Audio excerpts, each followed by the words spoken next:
इसको मोहन जी कैसे देखते हैं? जब हम आपको दिखाते हैं कि किसी स्कूल में या तो दिक्कतें आ रही हैं या सड़क पर गड्ढे हैं, तो आपको बुरा लगता है या आपको लगता है पहले मैं देखूं सही क्या है? देखिए, ये सरकार के मुखिया होने के नाते से मेरी दोनों दृष्टि, भगवान ने दो आंखें क्यों दी? एक आंख देते। अरे खुली आंखों से देखना चाहिए कि गलती हुई तो मान ले और स्वीकार कर आगे बढ़े। ये भगवान ने दिया, हमारे हाथ में थोड़ी। ये अतीत के काल से परमात्मा की दया हमारी है और इस पे हम बहुत अच्छा एक मुहावरा भी बोलते हैं, बीती हुई कुछ कमजोरियां तो उसको स्वीकार करे, तो इसलिए कहते हैं बीती ताही बिसार दे, आगे की सुध ले।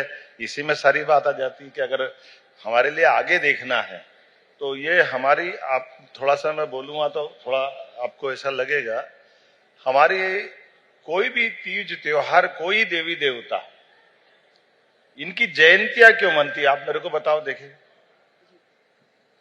जो जन्म लेता है वो सब शरीर छोड़ेगा, लेकिन ये उसके पीछे हमारी सनातन संस्कृति की दृष्टि भी है। भगवान राम भी आए, भगवान कृष्ण भी आए तो राम जी की रामनवमी मनाई जाती, भगवान कृष्ण की जन्माष्टमी मनाई जाती। तो ये जो उत्सव प्रधान संस्कृति हमारी है, जयंतियां मना करके, कि जो आया उसका आनंद वाला पक्ष देखे, अच्छी बातें देखे, उससे सीखने लायक सारी सीखे। आने के बाद जाने का तो परमात्मा ने, जिसका जन्म हुआ वो सब जाएगा। यही तो महाकाल की यात्रा, यही काल की यात्रा है। तो जो अच्छा हुआ उसको सीखे, बांटे, सबको दे। इसलिए हम कहते हैं जियो और जीने दो। और कोई कहता है क्या? ये हमारी संस्कृति तो सिखाती है, सर्वे भवन्तु सुखिनः सर्वे सन्तु निरामया, सबके सुख की, कल्याण की कामना करना। इसलिए माननीय मोदी जी कहते हैं वन वन वन अर्थ, एक सूर्य एक पृथ्वी है। तो हम उस विशेषता से जुड़ के बात करते हैं। तो जब हम एक अर्थ में कुटुंब की बात करते हैं, वसुदेव कुटुंब की बात करते हैं, तो कुटुंब में तो हम उनको अच्छी बात ही बांटेंगे ना। हम कोई अपने अच्छाई जो हो सकती है उसमें अच्छाई धारण करने में कुछ कमजोरी होगी तो कमजोरी समय के साथ निकलती जाती है। इसीलिए जिसका अंत नहीं वही तो सनातन है। ये सनातन संस्कृति है जो अच्छाई की लंबी लाइन आगे बढ़ना चाहता है। लेकिन मोहन यादव जी, हम तो आपसे ये आज रिक्वेस्ट करेंगे कि आप हमें बाहर चलकर भी उज्जैन दिखाएं। आज का बड़ा पावन दिन है और आज बाबा की सवारी निकलती है।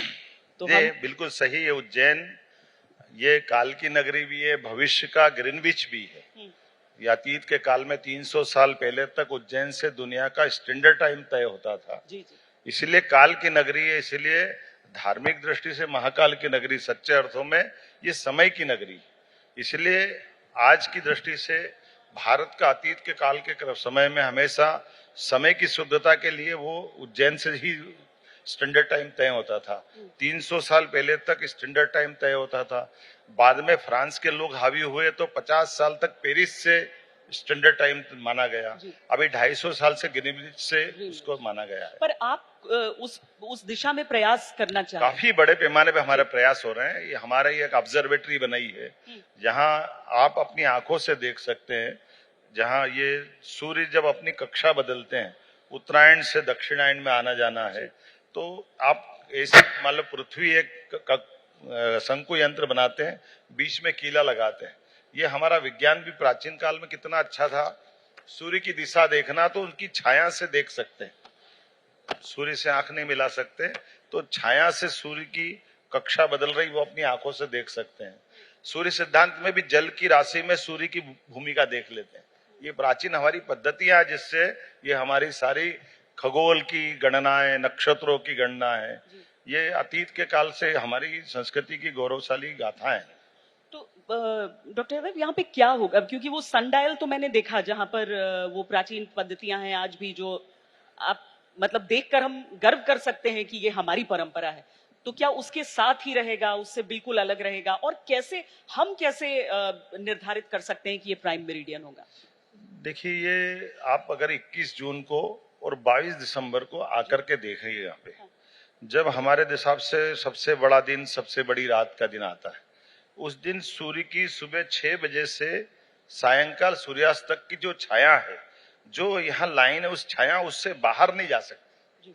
तो ये आप इसी शंकु यंत्र को अगर आप लंदन में बना लें, अमेरिका में बना लें, किसी जगह बना लें, तो सूर्य की छाया बदल जाएगी। तो ये जो कालगणना की दृष्टि से, और हम किसी को अभी इस तरह से भी मत देखो कि हम ये बोल करके किसी को नीचा दिखाना चाहते हैं। हम तो हमारे लिए वो जानते हैं, क्योंकि हमारी पद्धति सनातन धर्म की इतनी शुद्ध है। इसी गणना के आधार पर हमारी वर्ष प्रतिपदा, साल का पहला दिन तय होता है, और जो पहला दिन तय होता है उससे हमारी सारी जितनी तिथि पर्व होते हैं वो सब उस गणना से प्रारंभ होते हैं। अगर इसकी गलती होगी तो होली में गलती हो जाएगी, दिवाली में गलती हो जाएगी, नवरात्रि में गलती हो जाएगी। तो वो सारी मंगल तिथियों की बेस जहां से तय होती है, वो समय गणना की सबसे सूक्ष्म इकाई यहां है, ये हम जानते हैं।